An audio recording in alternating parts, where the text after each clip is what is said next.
बिस्मिल्लाहिर्रहमानिर्रहीम। अस्सलाम वालेकुम। Welcome to blue pen kitchen.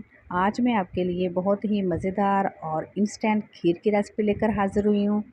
अगर आपके घर में दावत है तो दावत में ज़ाहिर है बहुत सारा काम होता है, तो आप झटपट से ये खीर का मीठा बनाकर अपनी दावत में सर्व कर सकते हैं। तो चलिए बनाना शुरू करते हैं। तो इसके लिए मैंने 4 से 5 अदद ब्रेड ली हैं। ये मिल्की ब्रेड है, इसके किनारे बहुत सॉफ्ट होते हैं, इसलिए हम इसके किनारे नहीं उतारेंगे और इसको छोटे-छोटे पीसेस में तोड़ लेंगे। ये देखिए सारी ब्रेड मैंने छोटे-छोटे पीसेस में तोड़ ली है। अब हम एक पैन लेंगे और उसमें 3 टेबलस्पून देसी घी के ऐड करेंगे। आप चाहें तो बटर भी यूज़ कर सकते हैं। अगर दोनों चीज़ें नहीं हैं तो आप नॉर्मल घी या ऑयल भी यूज़ कर सकते हैं। अब हम ये जो ब्रेड तोड़ के रखी है इसको पैन के अंदर ऐड कर देंगे और इसको हम फ्राई करेंगे। ब्रेड को हमने क्रिस्पी हो जाने तक फ्राई करना है। इसका लाइट सा गोल्डन कलर आ जाना चाहिए इस पे। इससे ब्रेड का मीठा जो है वो बहुत ही टेस्टी बन के तैयार होता है। आप देख सकते हैं इसमें लाइट सा कलर आ गया है। बस 2 से 3 मिनट हम इसे और फ्राई करेंगे। अब हम ब्रेड को निकाल लेंगे और ठंडा होने के लिए रख देंगे। पैन में हम तकरीबन 1.5 लीटर दूध लेंगे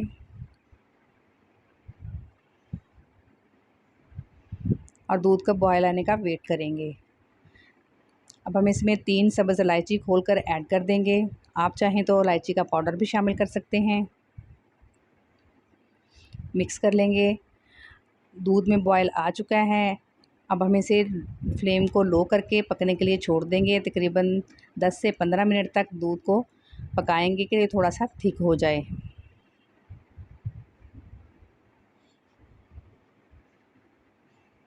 दूध को पकते हुए 15 मिनट हो चुके हैं। जो ब्रेड हमने फ्राई की थी उसका मैंने चूरा कर लिया है। इसको ब्लेंडर में डालकर ये सारी दूध के अंदर शामिल कर देंगे। इसे अच्छे से मिक्स कर लेंगे। आप चाहें तो ऐसे ही ब्रेड को दूध में शामिल कर सकते हैं या फिर इसको हाथ से चूरा भी कर सकते हैं। 5 टेबलस्पून चीनी के ऐड करेंगे। 3 टेबलस्पून ड्राई मिल्क पाउडर ये ऐड कर देंगे। आप चाहें तो कंडेंस्ड मिल्क भी यूज़ कर सकते हैं या फिर खोया भी यूज़ कर सकते हैं। मिला लेंगे। फ्यू ड्रॉप्स जो हैं हम इसमें करेंगे येलो फूड कलर के ऐड। इससे कलर ज़रा अच्छा आ जाता है। ये ऑप्शनल है, अगर आप चाहते हैं तो कर लें वरना स्किप कर दें। इसे अच्छे से पका लेंगे। तकरीबन 10 से 15 मिनट मज़ीद पकाएंगे हम इसे।